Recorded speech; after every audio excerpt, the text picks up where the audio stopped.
And we're back after an international break where Harry Kane actually found his shooting boots. And yeah, I'd love to say we all had an international break, but we didn't. So we're back again. It's Sunday night. It is the red, white, and blue football therapy session. Or is it perhaps just a case of I'm an Ollie, get me out of here? Who knows? But for the next hour, we're going to chat all things football, all things Premier League, and who better to do than with Charlie and with Stephen. Hiya, guys. Hey guys, you okay? Hi, how are you? There we go. We're back. Look at that. Yeah, we're back. 2 weeks off. Yeah, did you get to Albania or anything like that? Because I've got to admit that must be an interesting away day or something, mustn't it? You know, or Moldova. You know, it's just like it doesn't matter what country you are. It's just like international break must be the biggest pain in the backside if you're a professional footballer. I think it's something there in the intro there, John, about Kane finding his scoring boots. You know, I'm hoping our friend Nick comes in the comments today to see what his thoughts is on that. You know, how many did he bag away? About 6 or 7 goals over the international. He must have been wearing different boots today. Yeah, but probably in all reality, I could probably make the Albania team. Correct? Come on, well, San Marino, wasn't it? San Marino on Monday was, and he got did he score? He scored two penalties, 2 goals, so 4 goals altogether, and he's got to claim a lot of them. And I just think that's San Marino. Just hang your head in shame. It's just like it's not worth it. Really isn't. But don't get me started. You know, it's like even England beat Albania 5-0. Yeah, and Kane again got his hat trick there. So it's kind of, has he found his level? That's it, you know. Albania and San Marino. He's going to turn out. I reckon he's going to turn out for Hyde United next week, and he'll score 4 or 5 for Hyde. It'll be sorted. Great. Northern Premier League. Get him in the Northern Premier League. No, he didn't. Strangely enough, he didn't score today. You know, he hit the post a couple of times, I believe. Yeah, half decent defence. Doesn't know what to do, but hey, that's the clickbait for Nick. We'll leave it out there for Nick. I hope he joins us. Let's get him in. Hopefully he comes in and we can have a bit of a chat with him over Kane. But I think I've got my name there. Anyone else out? Because since we last did this program, right, we've actually seen the back of managers at Villa, Norwich, Newcastle, and then amazingly last night, or it's only this morning. It was this morning, wasn't it? Where Man United decided to cash the chips in and change their manager as well. And it's just like it becomes a case that it's just becoming just completely unbelievable. You know, to coin a phrase from Chris Kamara. You know, it's just I don't know. I'm for once I'm speechless because for so many clubs to change the manager so quickly and so in some respects so ruthlessly. You know, I thought Dean Smith at Villa, and fair play to Norwich because I think they saw what he's already done at Villa. And for you guys as Liverpool fans, what do you make of Gerrard going in at Villa? Well, I certainly can't have Aston Villa as my second team like I do with Rangers. That's what it says. Do you know what? It was always going to happen. He was always going to come to the Premier League, and I'm happy for him because Aston Villa are a big club. Yeah, they're a great club. You know, so I'm hoping he goes there and does well. I'm hoping he goes there and really gets them up towards like over the next couple of seasons, really establishes himself as a really good head coach in the Premier League. Because look, my mother's side of the family come from Glasgow. You know, some of them are Celtic fans, some of them are Rangers fans. Yeah. Me personally, I've got a soft spot for Rangers. You know, always have done. So I was made up. He went there, and they are a massive, massive club. Do you know what I mean? But doing it up there is different to doing it down here.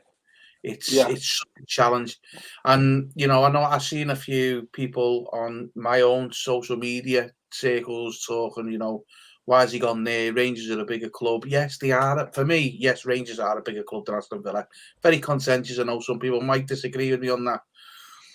But it's not the size of the club that's got him here. It's the size of the league, the size of the challenge. You know, he's up against all the top managers in the world. You top managers in the world are here in this Premier League right now.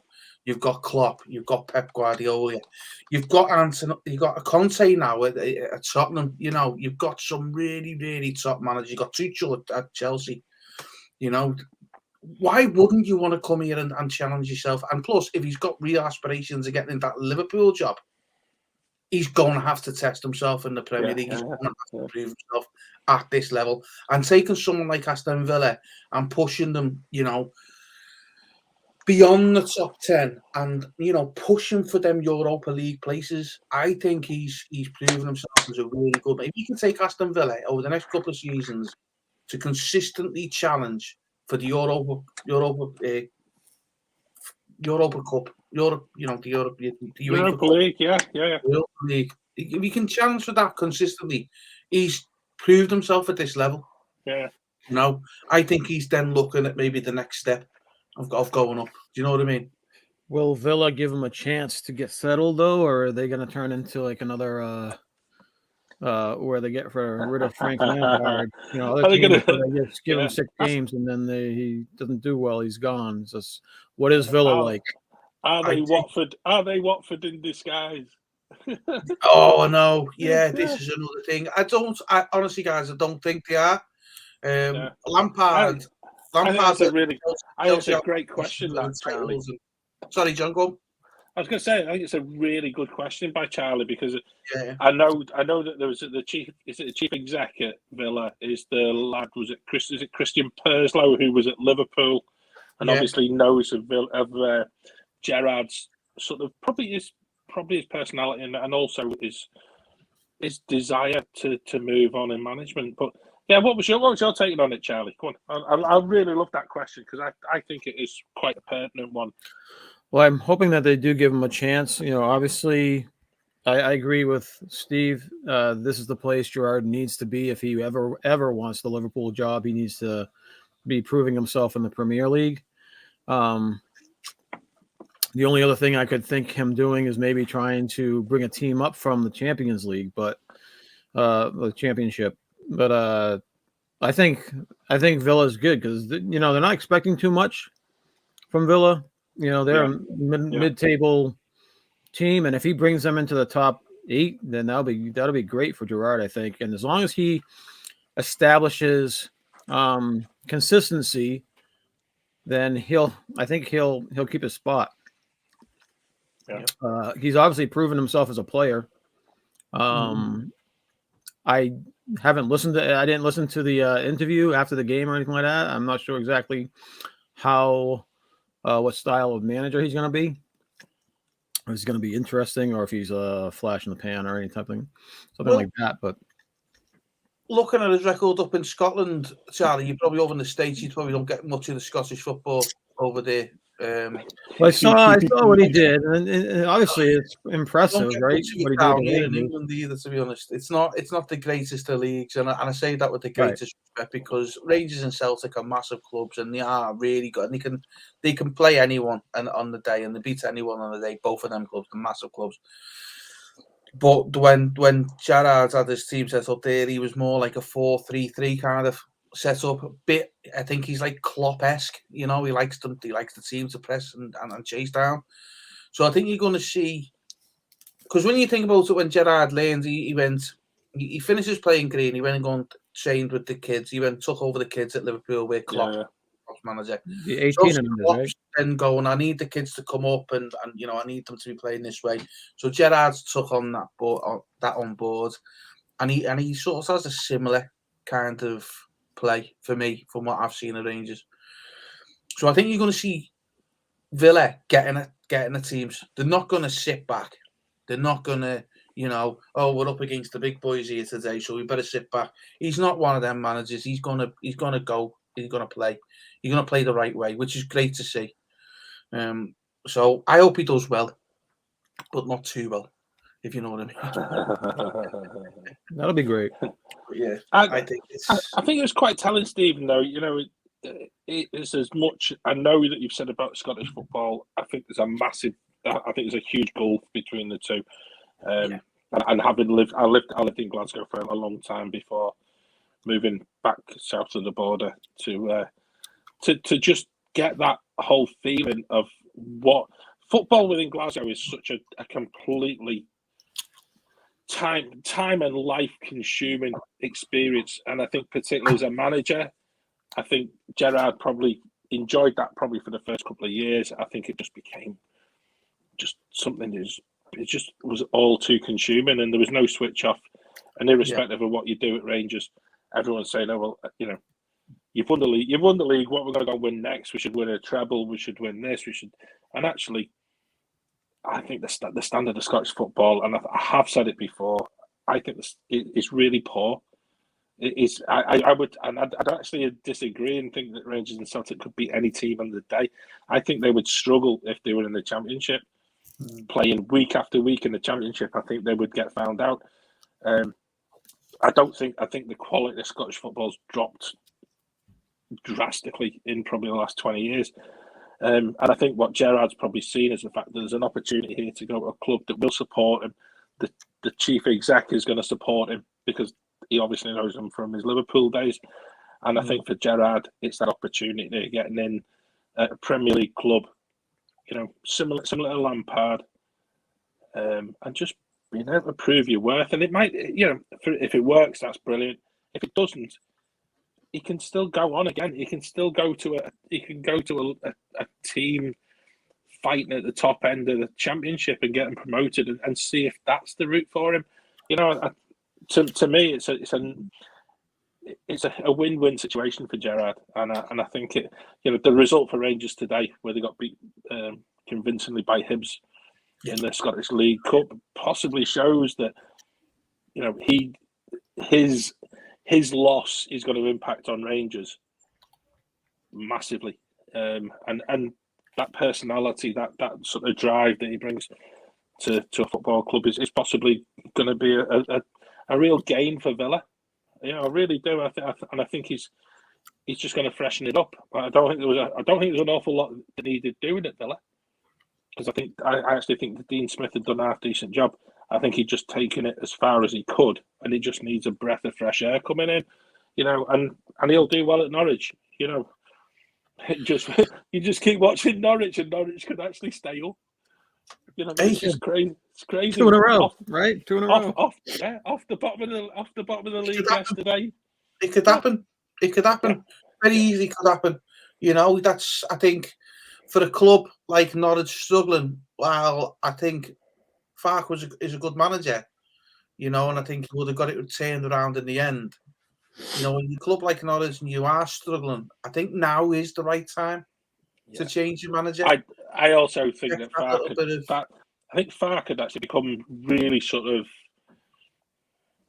in a way, sort of, he wasn't able to see the bigger picture. And they got Billy Gilmour in on loan from Chelsea for the season. He remained entrenched that he wasn't going to play him. And yet the first thing that Dean Smith did yesterday, he plays Gilmour and he plays Todd Cantwell in midfield. Cantwell had a stinker by all accounts, so got hooked at half time. But Gilmour, he is an absolutely amazing talent, and I think that possibly will be the reason why the Norwich board actually decided, look, if you're not going to play a lad that we've got on loan, then you've got to see the bigger picture for the football club. So. I think you just touched on something really good there, John, in terms of Billy Gilmour not playing. Yeah. And like you say, Cantwell had a poor game, but Cantwell's had a poor game probably because he hasn't been played himself. We said a few weeks ago on this show, why isn't he playing Cantwell? And I think that's where Farke really messed himself up. He wasn't playing his best players. I think we all agreed a few weeks ago that Norwich's best player is Cantwell. If there's going to be someone who's going to have that creation, get that spark in midfield up towards the attack, it's going to be Cantwell. And I think I mentioned when we were talking about it a few weeks ago of how well he played against Liverpool and how I was worried about him against Liverpool in the first. I think it was the first game of the season, was it? Yeah, it was. Yeah. So he's come in, Dean Smith's come in and gone, well, I'm not going to put up with that. I'm going to play these guys. These are my two best players. I'm going to put them on. Okay, Campbell's not played very well in the first half. He's had the braveness to go, do you know what, I'm going to pull you off. So really, for Dean Smith, it's like, you know, it's like for him. Look at it. He was the manager of Aston Villa a couple of weeks ago when we last had this show.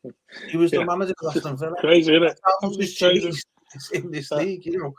So he's now manager of the Norwich. So not only is it a fresh,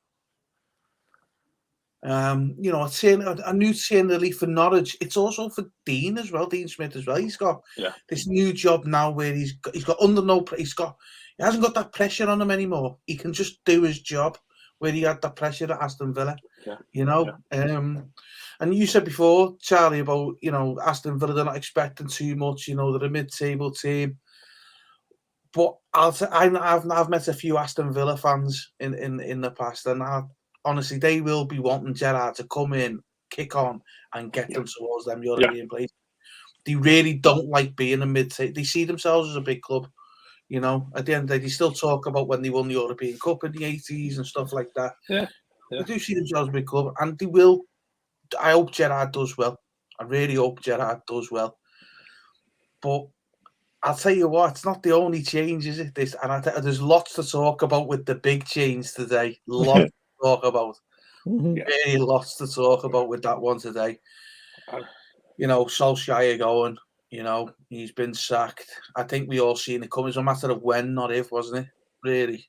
And it, for me, it's the timing of it. And then Man United haven't done it in halves either.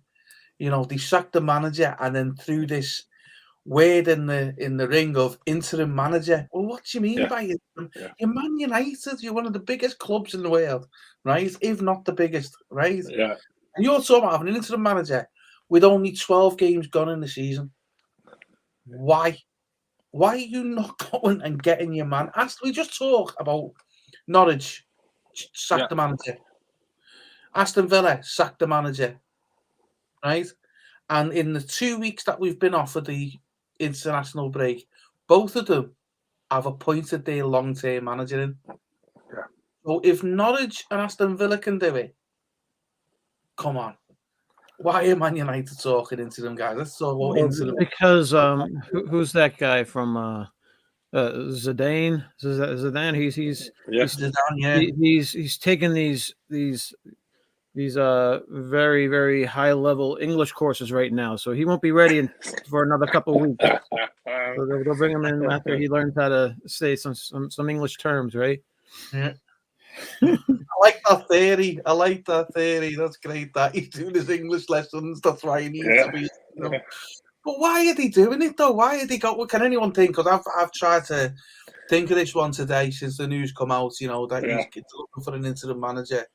And I'm thinking, what's the logic? I just don't get the logic. I just don't get the logic. I don't, and I've got to admit, I feel he's been badly let down by the players. I also feel, just like with Farke at Norwich, he's not given the lad, was it Donny van der Beek, a chance enough in the league. So maybe that's got the board a little bit riled, because you're seeing, he's played in Europe and he's played a couple of cup games. He's done all right. And he continues to go back and continues to shuffle the pack.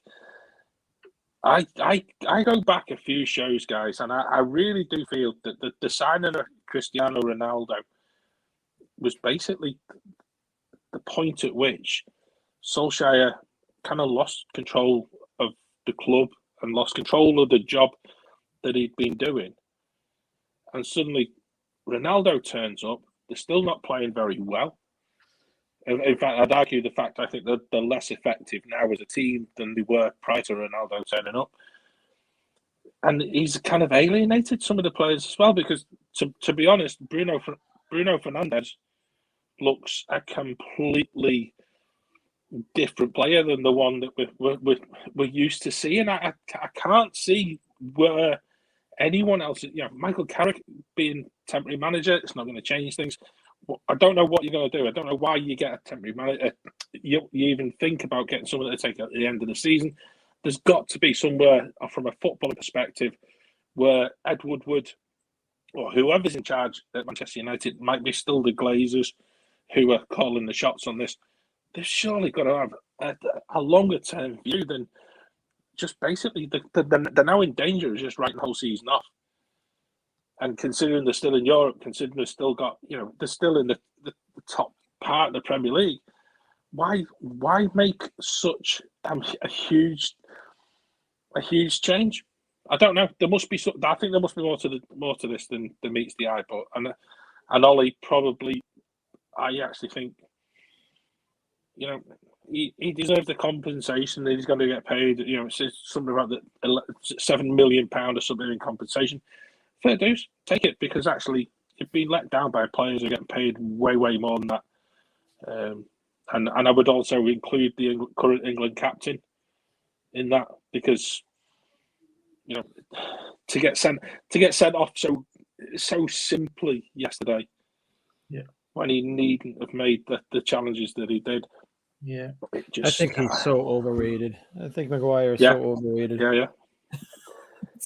I never liked him. Yeah.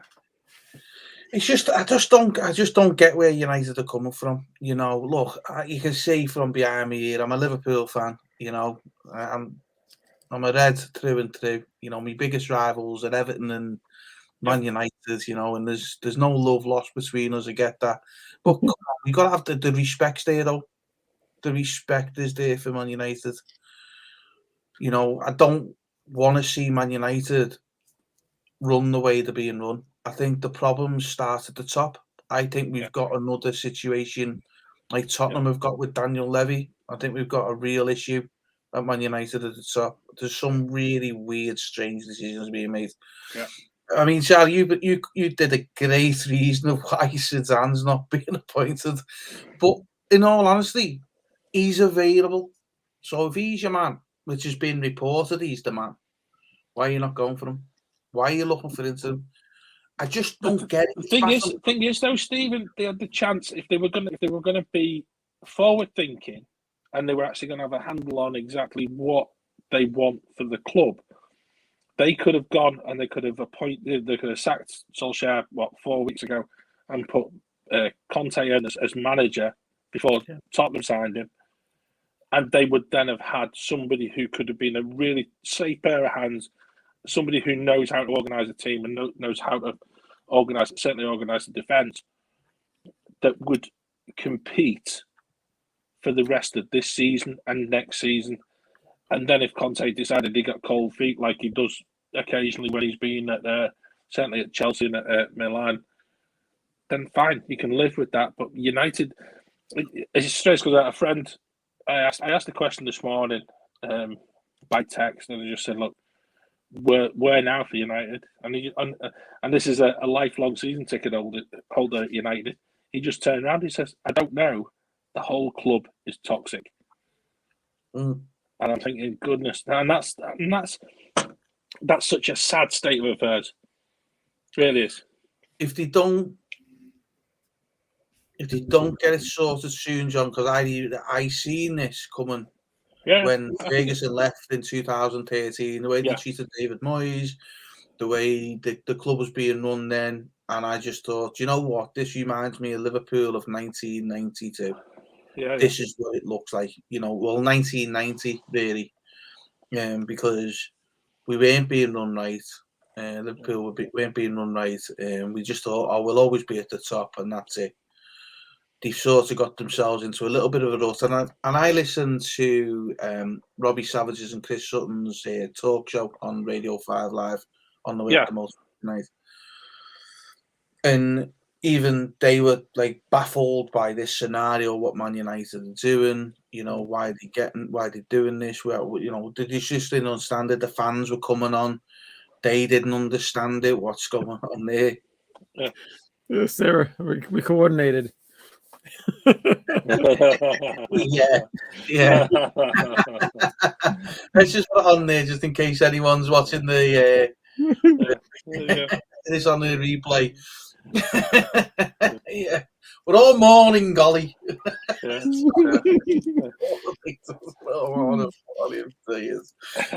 so love that. I've even lost my thoughts. I've even lost my train of thought there where I was at. So, guys, just carry on. I've just lost where I was. So, thank you, Mrs. Mills. You just. Brilliant. Love it. I just think it leaves United. I actually think this decision leaves United in a worse position now than they were in at this time 24 hours ago. Yeah, they got beat at Watford, and Watford did a very similar job to United, like they did to Everton a few weeks ago, and they just basically played that counter-attack game and just stuck by the fact that they will take the chance, they'll run on the last defender, and actually recognise that the defender for Everton in Michael Keane was not fast, so they could get a bit of a sprint on him, and they did the same with Maguire yesterday. Just play it on the pace, sit on the shoulder of the last defender, and take your chance. See what happens, and it worked. And I think what we'll see is Ranieri he'll get weeks where it'll work for Watford, and there'll be weeks where it'll fall flat, and someone will pick them apart because there's a centre half that's got a bit of pace. I just don't see for United where the next step is. And I know, guys, I know I sort of tweeted you guys earlier today and I just said about Big Sam, but actually, are they just looking for someone like Big Sam to come in for the rest of the season and just take care of the club, see us through to June? There you go. Thank you very much. We'll pay you handsomely, and then go away because we want to get somebody else in. Who's going to do it? You know, who's going to do it? Steve Bruce. Oh, could you imagine? John, you're not going to play this. Right? Like I said before, once you get this, I'm driving up the motorway back from Liverpool up to Cumbria, and I've got 5 Live on, and I'm listening to this United fan. And no disrespect to the guy, I think he was just had rose tinted glasses on, shall we say, with regards to ex-United players and stuff like that. He was talking Steve Bruce would be a good fit. What's wrong with Steve Bruce? He's not a bad. You can't get me to say he's a bad manager. I just got to give this guy a little bit of reality check. No, Steve Bruce he's not a bad manager. He's an absolutely awful manager. Wherever he goes, he just doesn't do it. And so this is what I want to do. So we got the interim management. No one knows why United have done that. Only the people in that board meeting last night will be able to tell you why they're going down the interim route. Yeah. But so, and they had this great conversation on the radio, and he said, "Okay, Roy Keane come up," and he said, "Okay, Roy Keane comes in, and he shakes it all up, and he gets a few wins, and he does really well at the end of the season." Yeah. Well, you say, "Okay, see you later." By all accounts, Brendan Rodgers. His favourite for the job. So you go to Brendan Rodgers here as your job. But Roy Keane does well. This is what they've done with Ollie, right? Don't forget when Ollie come in, he was interim for 12, I can't remember, it was 12, 16. Anyway. And he done well. So he got the manager's job on the back of doing well. So are you getting an interim manager in and then going to make them the permanent manager? Or what? But who is he? Well, let's look. You mentioned Brendan Rodgers, right? And I had this conversation last night with my kids because they said, Rodgers was second favourite, this, that, and the other. I actually watched the Leicester Chelsea game yesterday. Rodgers put a team out on the pitch that were tactically picked apart by Thomas Tuchel. The players, doesn't matter about that. They were tactically different. And Chelsea steamrolled Leicester. There was only one team going to win the whole of that game. And Chelsea had actually just found a way of negating anything that Rodgers has. And no offence to Rodgers, because I think, I like what he's done at Leicester. I'm sure you guys loved what he did at Liverpool. But actually, even when he was going back to Scotland, even when he was at Celtic, there were times where he was just too entrenched in playing his system, and then teams were able to pick apart, particularly when you're playing against better sides. And Rodgers just got, if he's going to turn up at United, what's going to happen? They're just going to get picked apart by the likes of Liverpool, City, Chelsea. So United are not going to be any further forward. So I don't see him being I don't really see him being a contender. I don't Yeah, see him being if Rogers match. shows up at Man United, he's going to need a bigger notebook and a lot more pen. Because I don't see that happen. I saw Rogers as adequate. I didn't see him as a spectacular football mind. You know, I saw him as okay. He reacted to things fine, but and like the 13-14 season, I thought he didn't keep the team under control. We should have won that season. I think maybe he left too much to the players and didn't give them enough direction or enough motivation in the end, saying, "Come on, guys, let's wrap this up. Let's finish the season out," type of thing. And they kind of fell apart a little bit. I don't see Brendan at Man United. I think I would like to think that Man United is. You'd think that they would say, "Okay, I'm sick of having a new manager. Let's get someone who's spectacular in here who can last 5-10 years." They want the next, the next big thing that's going to last. Is what comes to mind is I hear rumblings that Pep is getting kind of sick with Man City. Is you think that's an option in the future for Man United, that he might make that jump in the next year or two? Yeah, he's not going to go. You're not going to go United. It's just that'd be like Rafa Benitez going to Everton. Yeah. Really? Yeah. But Pep's been everywhere else, right? Where else is it going to go now? Next, for me, it's one of them. United needs to look long term, and for too long,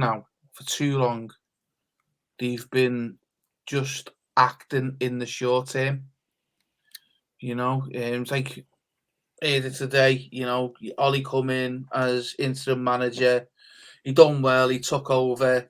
He spent £400 million, by the way, guys, in players. Yeah. And he took the club over in 6th. He left the club with them sitting in 8th. Right, so no further forward, any kind of looking like they're going. All right, they finished 2nd last year, but I've said it before, I'll say it again. No silverware either, because they lost in the finals they made as well. So with the $400 million that they spent on players, though, how many were his choices? Well, that's the question, isn't it? And Paul Pogba and Cristiano Ronaldo make up about half of that figure as well. No, just before we move on from the Brendan Rodgers stuff, like Sarah's put it there. I love these. Are my favourite rumours. These are great. Yeah. I've seen him out something. He's been looking at houses, Yeah. Well, doesn't he still own Klopp's house, right? He is favourite. He's still renting Klopp his house, isn't he? Yes. So Klopp's like thinking, am I getting evicted? But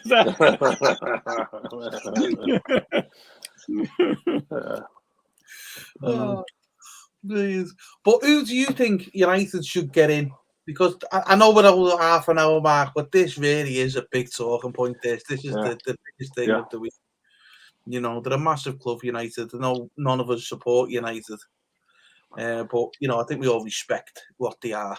I personally now feel this is like a rudderless ship. Solskjaer was there to kind of steady it. He wasn't steering it, but it's now back in that completely rudderless position where it just, they're going to go back to the same thing that they had when they got rid of Moyes. After Moyes had been selected to replace Ferguson, you get rid of Moyes dead early. You then go on that churn of managers, the Van Gaals of the world, who just come in and take the money and then just disappear off into the night.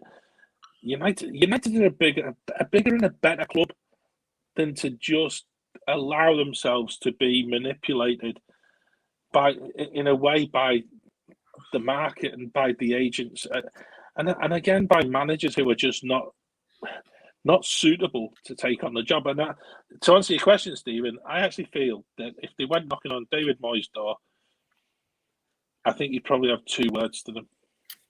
Yeah. The And second one. And it wouldn't be yes. Yeah.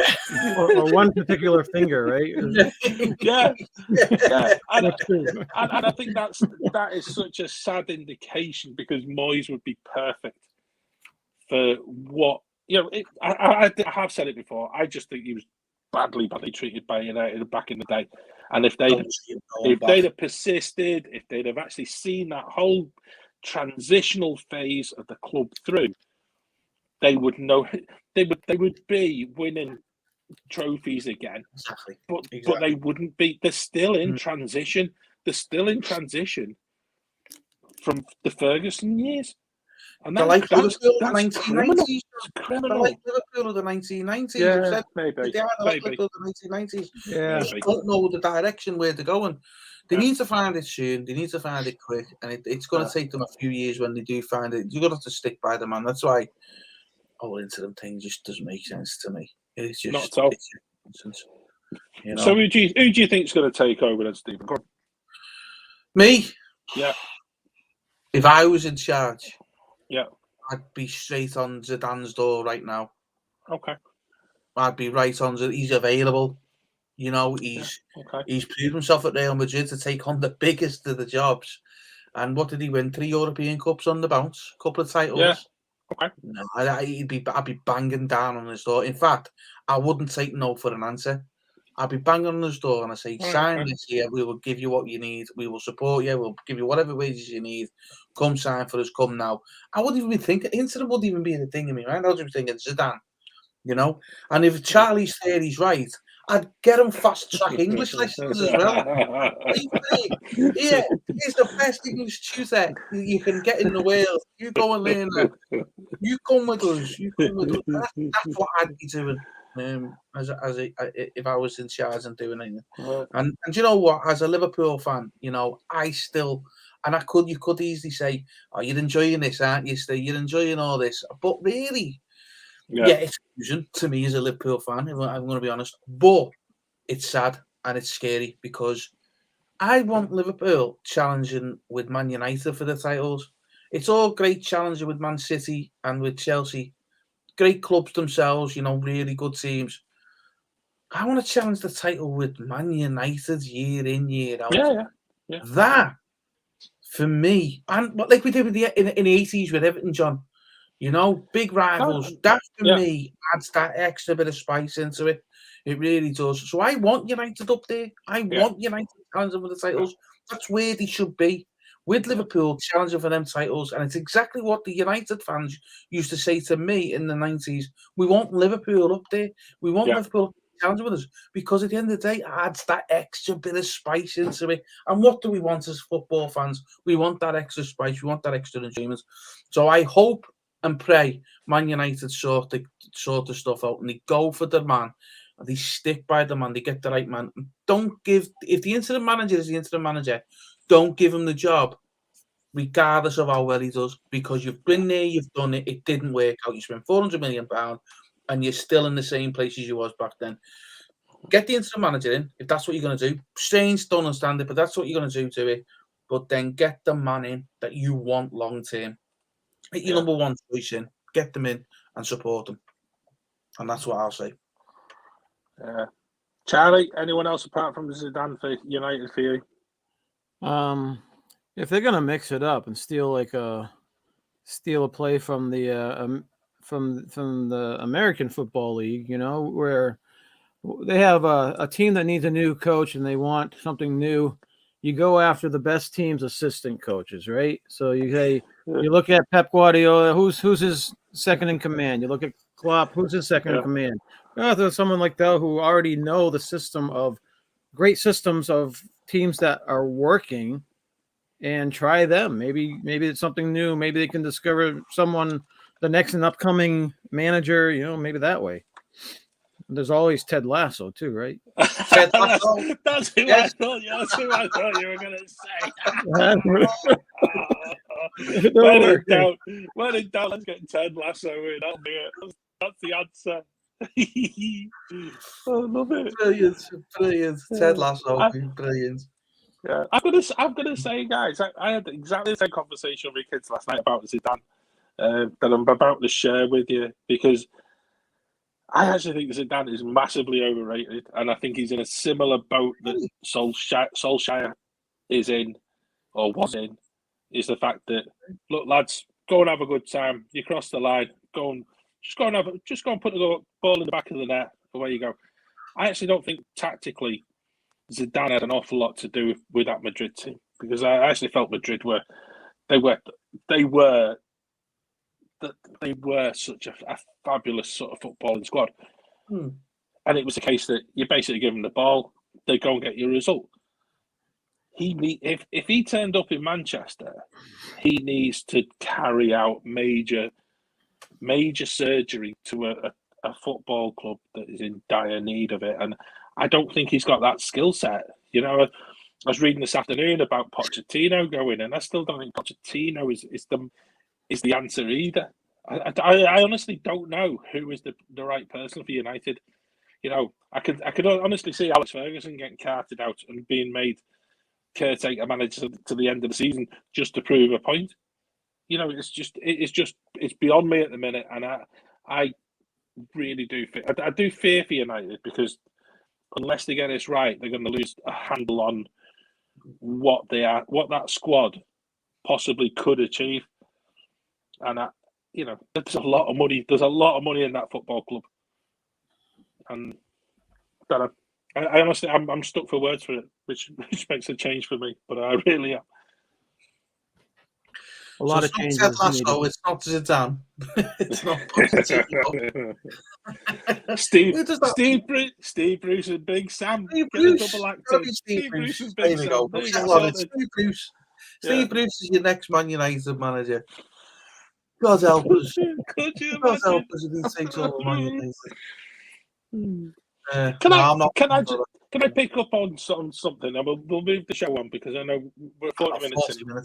Wow. 40 minutes in, we're basically talking about managers, but I'm going to continue that theme as well. Hence the reason I've got that little line, anyone else out, because the whole line of Rafa out continues to get mentioned since Everton haven't won. Don't think we've won in October and November, right? So as an Evertonian, that hurts. As an Evertonian, to get rid of your manager and to get rid of Rafa now would be the worst thing in the world. And I really do. I'd fear for the future of my club if we went down the same route that United are doing. You know, he's 5 minutes into a job, is Rafa. He's massively been put under strain, because we've got a lot of injuries, but we've got a lot of players that are not playing well. Michael Keane especially. But you can't expect, given the goals of Calvert-Lewin, you can't expect to have a team that's just existing and then turning up at Man City. And, and actually, I actually thought 3-0 was all right, because I thought we'd get rumbled by a lot more. City just, I think that there was something I read online. It was that they haven't actually touched the ball. Well, yeah, they did, because we conceded 3, and then we also had kick-off for one of the halves as well. So that's probably about 4 touches of the ball we had. Yeah, I only watched the first half, and I had to run out and do some stuff. But I just wanted to basically, Charlie, you were lucky. You were lucky that you actually had to run out and do stuff. I chose to go out and not watch the second half, because I was getting that frustrated. I was just at the stage where I can't watch this heap of whatever you want to call it.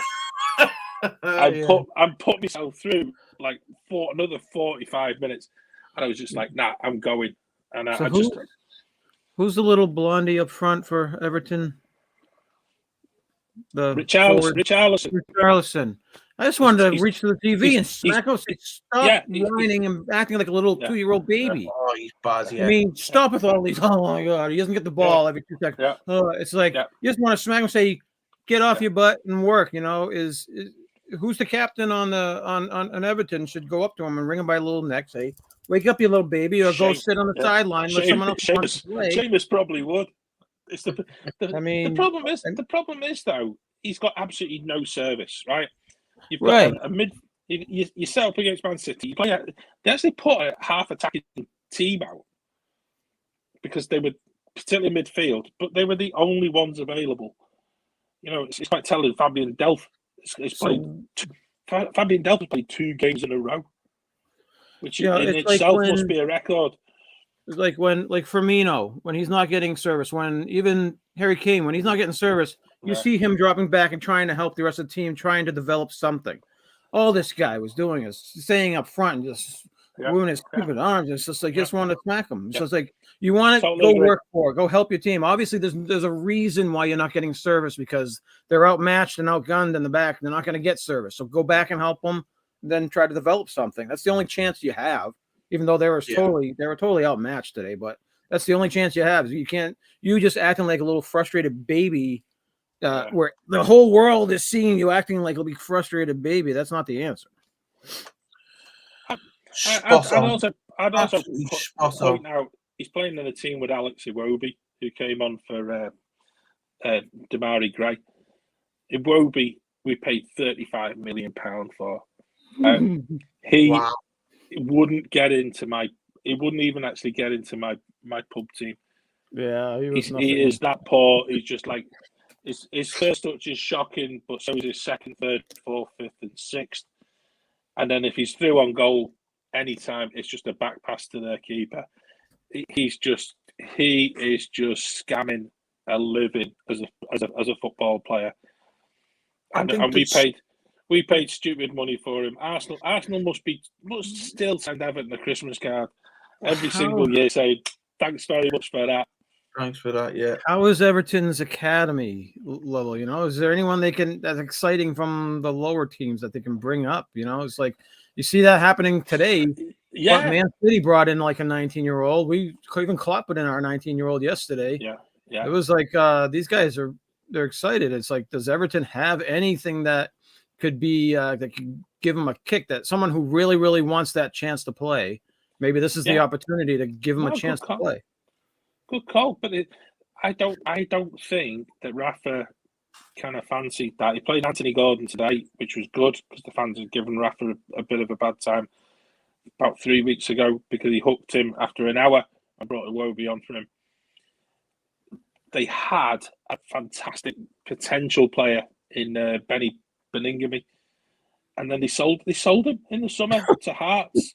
They got rid of him because they didn't think he was going to make it. And actually, Beningame probably would have got a game at the minute because you're just needing more hands on deck. We are down to the absolute bare bones of a squad. Ellis Sims is an absolutely amazing potential up front, but if you're not going to give somebody the ball, and you know, and the other funny one as well is the fact that Cenk Tosun was on the bench again today.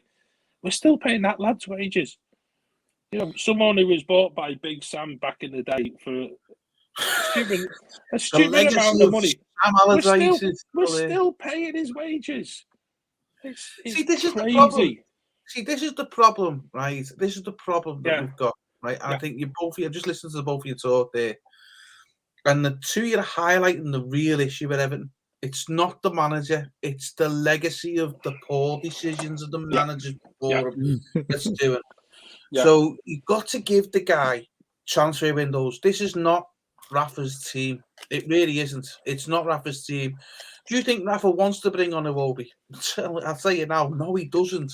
But it's also at his disposal. And what Rafa will do is he will use the squad that he's been given. But what he will also do is highlight, and he'll highlight it in good ways of, these are the gaps. These are not good enough. These need to go. We need to bring this person in, and that's what we'll do. Because that's one thing I noticed that when he was at his time at Liverpool, particularly the early years, he would use. I mean, we had a lot of poor players, to be honest with you, at the time. You know, Wishgan, you know, Traore and that. But he would, even when he was still building his team, so you'll get a couple of transfers, John, and if Iwobi's still there, he'll still use them. He will still use them. But he'll be using them because he has to, because he'll be preserving the fitness of the guys that he needs in there, right? But he'll also be saying to the owners, look, this isn't good enough. He's not good enough. I need to get rid of him. I need to replace him. So we need to sell him, move him on, whether we can sell him or, wait till his contract expires or whatever it is. But he needs to replace him, and he won't be good enough. And so then I have a question then. Is Everton in a place to splash some money around in January? No, we're not.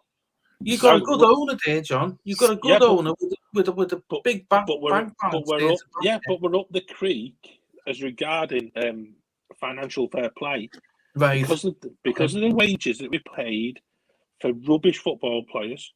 Mm-hmm. We are significantly over still where we need to be, and there could be, if we went and spent money in January, there would be the potential that at the end of the season we could end up with a points deduction, because we're way beyond where we should be on the financial fair play. That's based on your income and expenditure, etc. over time. We're way beyond where we need to be, and that's the bit that Rafa's trying to balance, which is why they got really, selling somebody through the youth team to Hearts might seem a stupid thing to do, but sort of getting in like £3-4 million for someone like that is just chipping away and then reducing the wage bill. Now we've picked injuries up. We've got Andre Gomez, who's on a lot of money. We've just got so many players that are, the lesser seen Mr. Sigurdsson, who I think is still suspended by the club and not getting paid. I hope that will be written off, and that's a job for January. And I know we can't talk about it because it's obviously court cases that will come as a result of the allegations that are up against him. There's too many question marks about us as a team. We need to get points on the board. We need to start winning games again, because we need Calvert-Lewin back. I think that's the first and foremost bit, and we need to avoid any more injuries. Damari Gray went off after 17 minutes, and that I'd love to find out exactly what the prognosis is there, because it didn't look particularly good. That looked another couple of months as well. I'm not going to press the panic button. I'm not going to be one of these doom and gloom Evertonians for a change, but we need some points, and we're not going to get them against teams in that top 5 in the league, because we're not good enough. Well, I do know of a halfway decent 32-year-old that just joined Perth in Australia that Everton might be interested in. Daniel Sturridge might be available if you guys want to. He's only 32. That's actually a bad shout, that, because I think Daniel Sturridge could still do a job in the Premier League. He's 32. If he can stay healthy for a couple of years, helps keep him up, right? I actually don't see that as a bad shout, really, because you're looking at because like what John's just said there, they're struggling, aren't they, to get the because of FIFA fair play and stuff. Yeah, maybe a little stopgap like Daniel Sturridge would be a good shout, to be honest with you. I know you've probably said that in jest there, Charlie, but I think it's actually a good shout. He'll do it probably for a tenner to get back in the Premier League. Look at the players that Everton bought last summer. They got Damari Gray very cheaply. Got Andros Townsend very cheaply. They bought Solomon Rondon very cheaply, and whereas Townsend and Gray have been successes for a very little outlay. Since we've got an owner that's got a few quid, we should be doing better than this. We should be pushing it forward, and I've just got a real. It's got to be a longer term thing, because the run of fixtures that Everton have got is not particularly good. Yeah. So I've got a little bit of a fearful one. We've got Brentford next weekend, then we've got Liverpool, Arsenal, Palace, Chelsea, Leicester, and then Boxing Day, Burnley away. So. Well, I know. Looking at the preseason, and maybe that's why Sarah's saying your face is different, Sean, because you're looking at the fixtures you've got there. Yeah. Like me and Steve had Everton and finishing 6th this season, so we were obviously we were on the Rafa bandwagon, thinking that he was gonna perform miracles. But John, you were more. I think he will, though, Charlie. I think he will perform miracles, but it's probably going to take longer than what we first thought it's going to take, because I think Everton has a bad team, But obviously, Rafa's finding holes in this team. You know, real gaps in the team of quality, because the way Rafa plays, Rafa's very, very technical.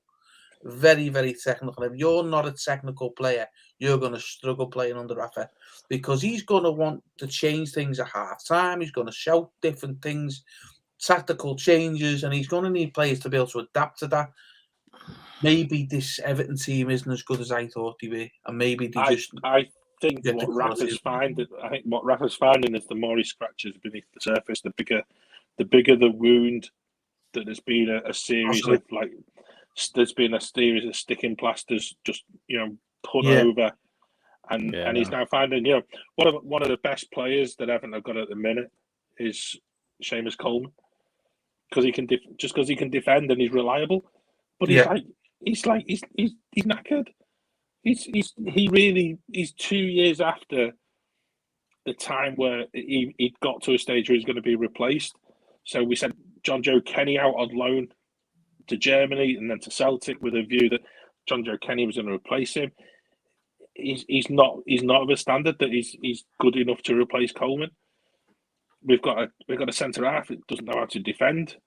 So and amazingly came from the Man United youth system via Burnley, and it's there's too many things at the minute at Everton, and there's a lot that needs changing. There's a lot that needs it needs addressing, and all of these bad buys that they need moving on, and that's unfortunately because we put them on stupid wages.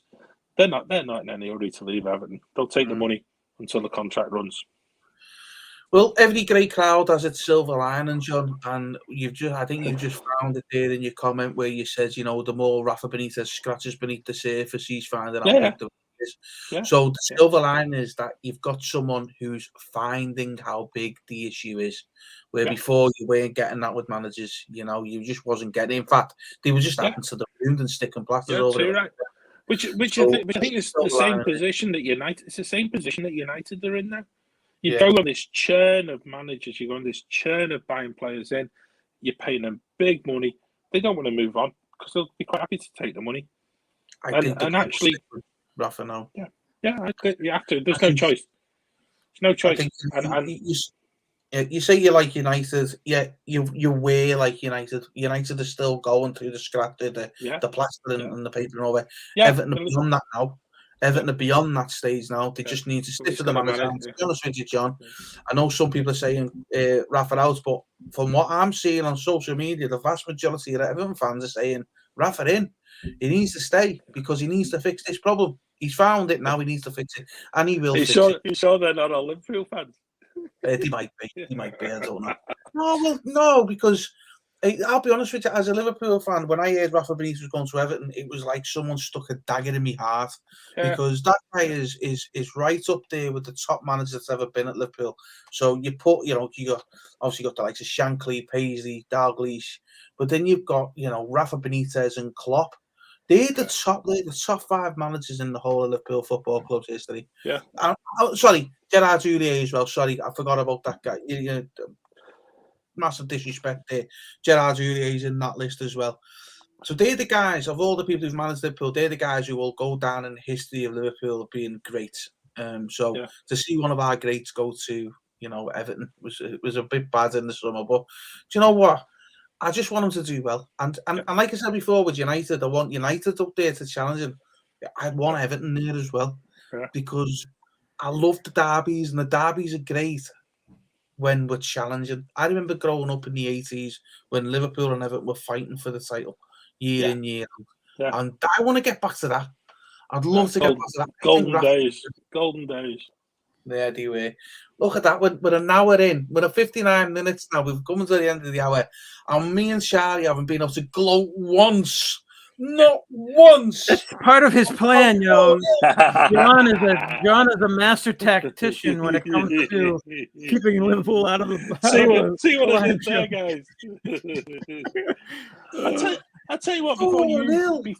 Before you gloat, because I actually watched the game, and I actually felt on the way that Arsenal have been playing before they turned up at Anfield. I thought Arsenal would be a much more sterner test Liverpool were amazing. I've got to admit, the Jota, Mane, and Salah link-up play with Alexander-Arnold throughout all of the game was just a masterclass in just how you actually turn teams around, and where teams are trying to push you when they're aware that you want to play the press, and yet Liverpool found a way of playing differently against them, and made Arsenal look quite ordinary at times. Yeah. It was amazing. It was really amazing, and one of the features of the game was the fact that the crowd at Anfield really managed to turn it when there was it Mane and Arteta lost the plot. Lost the plot, and actually from that moment on, when a manager had lost his own sort of battle on the sideline against Klopp, the game changed, and I think probably Arteta would probably look at that game today and think, yeah, I could have handled that differently, and if I had handled it differently, the crowd wouldn't have reacted the way they did. And from that moment, I think the crowd at Anfield actually bought you at least a goal, if not more. But it was brilliant. So over to you guys. I'm going to shut up. You guys enjoy the fact that you guys. I just wanted to mention one other thing that stood out to me was I think, and it might not be popular amongst the Reds, but I think Robertson needs to stay on the bench now. I think Tsimikas takes over. He's younger. He's able to do the better crosses in now. He provides more spunk and speed, I think. And he's started what? He's been 7 games, 7 clean sheets. Yeah. I mean, you gotta leave him on.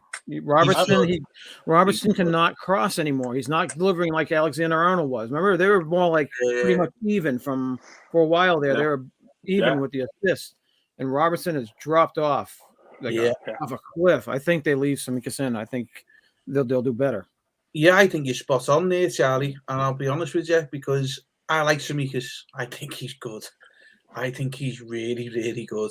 Yeah. And just to touch on the Robertson thing, is what I've noticed with Robertson, you'd always know when Robertson's going to cross because he'll get the ball and quickly hit it with the outside of his left foot down the line and in. He stops too many times now to come back, and he's lost that impetus to go forward.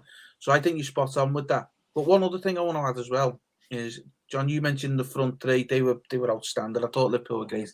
The first half, I thought Arsenal played well. I thought they'd done a good job on us in stopping it. The keeper was great. I thought he did a lot of stuff for the camera. Don't get me wrong, but I thought the Arsenal's keeper was good. Yeah. But I've got to say, I actually said to my father-in-law yesterday, I said, Oxlade-Chamberlain is being picked, and I said, you might as well might as well just play with 10 men. I just want to say, I want to apologise to Oxlade. I want to apologise to him because you know what? I disagree with Jamie Carragher in giving Salah the man of the match yesterday. Right. For me, that's the best performance I've seen Oxlade-Chamberlain do in a red shirt, and he deserved the man of the match. For me, was man of the match yesterday. He was much better. Tracking back, he was tackling, he was getting in the box, he was getting out wide, delivering in. He was unlucky not to score that goal. I just thought he was immense yesterday. And he was hungry. He was very, very hungry. You could tell he's sick of being on the bench. He's like, I don't want my career to pass me by. This is my last chances I get. You know, someone's injured now. I get to be good on the field.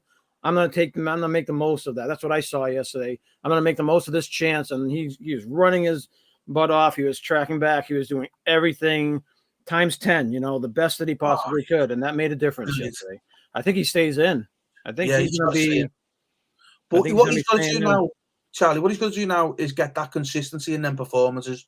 Yeah. Because I've always watched Oxlade-Chamberlain when he was at Arsenal and when he, obviously at Liverpool. He's got the talent. He's got the ability. It's about getting that consistency in. He was saying at Arsenal, I need to play in midfield. Liverpool are playing in midfield. He's not really done it up till yesterday for me, personally. I've seen flashes of it. But yesterday, for the whole time he was on that pitch, he didn't finish the 90 minutes, but for the whole time on that pitch, he was immense. He was unbelievable. He did everything spot on. So hats off to him, and I apologise to you, Alex. I'm sure he's watching. I'm sure, yeah. To be honest, guys, I actually felt that the actual way that Liverpool set up yesterday, with the fact that, Oxlade-Chamberlain's in your midfield, you got Thiago there. Henderson came on as a sub, didn't he? And you're now in a position where there's actual depth in that team. When you won the league, I don't think there was a lot of interchangeability within the side. What you saw yesterday, even despite the fact that you've got injuries, I know that, but the fact there's a lot of young lads on the bench, but to actually have Henderson come on after 76 minutes to replace Oxlade-Chamberlain, the young lad Morton came on for his Premier League debut, which I thought was amazing. Sarah's got it there in the comments there, John. I love that. I really love that. Yeah, did you see the moment Klopp had? That moment, that was beautiful. Yeah. Talking about the subs as well. The subs come on, so you talk about the fourth goal, right? So Henderson's on. And Minamino. Great ball forward for Mane. Now, it didn't quite work out for Mane. It goes out wide. But then it goes in. Minamino, first touch, bang in. And I want to just say, Minamino, well done, mate, because, you deserve that. You've gone through, he's gone through a bit of a tough time at the pool as well. It's obviously been, he just didn't know about the pace. So we put him out on loan to Southampton. He's played a few more games in the Premier League with Southampton. And, he looked good when he come on, to get that goal as well. I know it was a tap in, but the fact he was in the right place, he was up to speed with the game. Where sometimes you watch him, he looks like he's struggling with the speed of the game.